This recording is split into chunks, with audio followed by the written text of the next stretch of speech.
আসসালামু আলাইকুম গাইস, সবার কি অবস্থা? আশা করি সবাই ভালো আছেন। আর দেখতেছেন এটা তারা বাজার, আসলে কুয়াশার দিন। আসলে জায়গাটা অনেক ভালো লাগার মতন, অনেক ভালোই লাগে, অনেক সুন্দর। এই দিঘিটার নামে হচ্ছে কুয়াসাগর দিঘি। এই দিঘির নামে এই জায়গাটা উল্লেখ করা হয়েছে যে কুয়াসাগর দিঘি।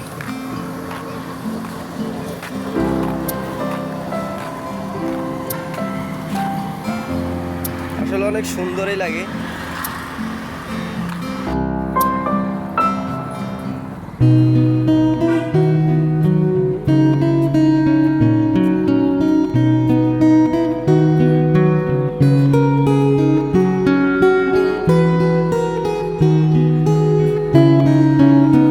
গাইস, একা একাই ঘুরতে বের হয়ে গেলাম, কি করব। একা একা ঘুরেও মাঝে আসতে একটা শান্তি আছে, ভালো লাগে।